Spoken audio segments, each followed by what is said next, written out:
Countrywide going to mop up this mess? Here to score it for us is the Master of Disaster Public Relations Specialist, Mike Paul of MGP and Associates.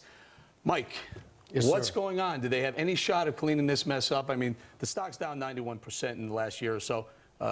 Put them to bed, or what do we do here? I almost wanted to go into a Belushi routine of cheeseburger, cheeseburger, cheeseburger from Saturday Night Live, but this is no laughing matter here. This is serious business. Look, you have a crisis situation with a reputation and crisis PR because you're not following up. When you're only dealing with rhetoric, the people want action now. You know, we were almost talking about something similar in the political campaign recently with Barack Obama. Hey, he's a man of rhetoric, now he's having action. Guess what? Countrywide has to have similar action. The best thing, if I were counseling them right now, I'd be saying, you know what? You have to continue to apologize from a humble perspective. If you're just going to apologize for the sake of apologizing, it's not going to work. And two, you have to have some results. You're talking about people in the millions here who are dealing with this type of a situation. So you're going to have an across-the-board solution that is more than words, and you got to have actions. We need to be reading, for example, that there are hundreds of thousands of people who are keeping their home. Is Countrywide willing to do that as not only a fix to a crisis PR problem, but as far as having a good business decision moving forward for the company? Mike, I got a dumb question. What is Angelo Mozillo doing answering these emails? Why is he even involved? I thought he was out of the picture. You know, we were in the green room earlier, and I was giving an example. I can't say who the CEO was, but a CEO who hated emails, was using a black felt tip pen. They would print them out because he said that was secretarial work. Well, this is an example that maybe it was best for his assistant to be in charge of this email. Obviously not understanding, oops, once you send that, he was probably saying, you know, I wish I could take it back. A little too late. Well, does Countrywide distance themselves from Mozillo? They say, hey, you know, he's retired and he kind of oversees, but we're not really involved with him right now. Do they do that? Well, another political analogy, you know, it's almost like Barack Obama saying that he's not associated with Reverend Wright. I mean, he's either associated with the company or he's not. Who is the leader of this company right now? The board should also be active. And to his point about, you know, the PR guy should be fired. Look, the PR people are usually the people that are in the room that are giving some opinions, but ultimately they're doing what their bosses are telling them to do, which is to send out a message that isn't working right now. Talk to me about a couple of the other major PR blow-ups. I think you'd mentioned JetBlue. JetBlue, Tyco, obviously, if there are companies that are not around anymore, like Enron, that started a lot of these scandals that we started to jump on in a very different way. But, you know, many of these companies still have not learned their lessons. They're still trying to have some backroom deals that, quite frankly, don't work. And those deals that I'm talking about ultimately sometimes are fraud.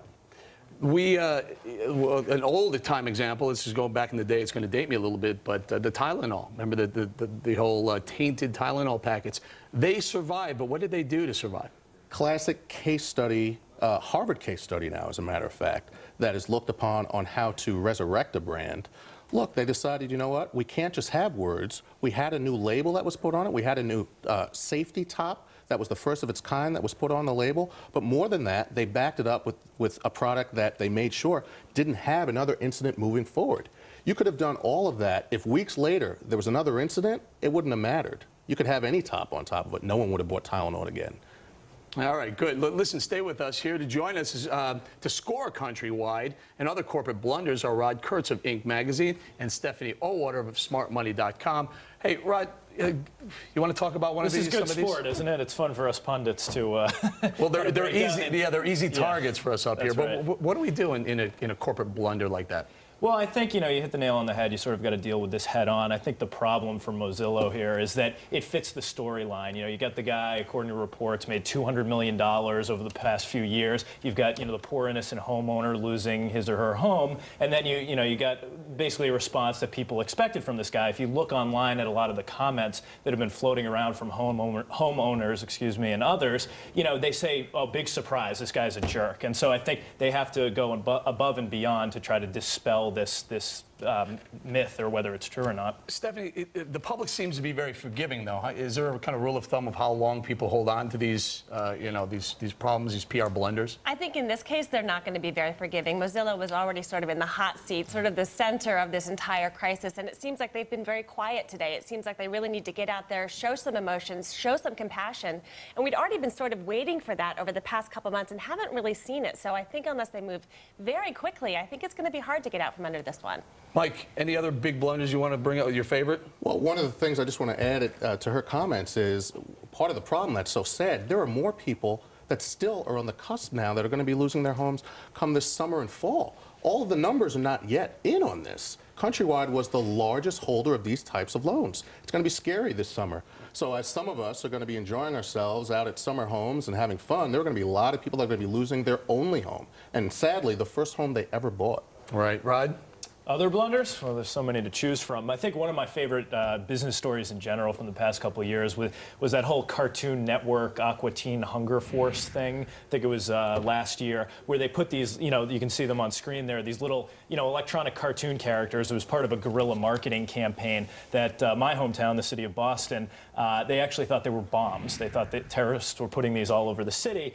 The city literally shut down. I was almost embarrassed to be from Boston, but they, had this huge overreaction to it, and the head of the Cartoon Network was forced to resign. The small PR firm, we actually profiled them in Inc., and they faced an ultimate, Tylenol level crisis as like a 12-person PR firm. So, what they did was they sort of addressed it, apologized, and said, we're not going to do this type of thing so recklessly in the future. And I remember being on with John Gibson that day, ironically, analyzing that story with him. Stephanie?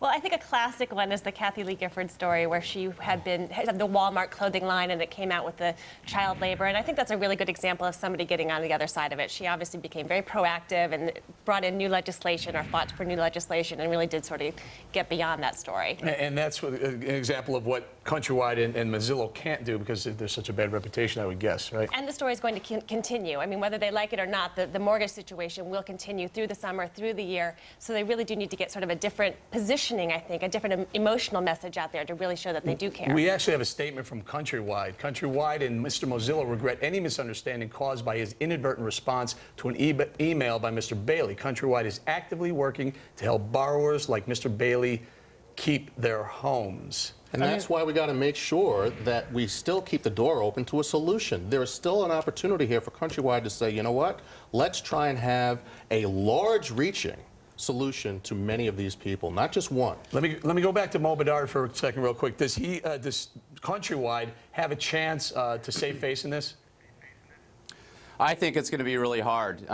There's no way he's going to take back what was already said, and it shows how he feels. How he feels is how he feels. But so I don't think so. I do think there's at least some way to spin this. They could say, look, we're trying to deal with this problem. It's a problem for Countrywide, obviously, just like it's a problem for the country. Well, they'll clearly try to do that, though. But did they get rid of Mozilla completely is the question. Mike, what do you think? They need to get rid of him. Spin doesn't work. I hate that word. Truth works. They got to get on the truth train, and they got to get on now. All right. We got to jump here. Mike, Paul, thanks for joining us. Stephanie and Rod will be back on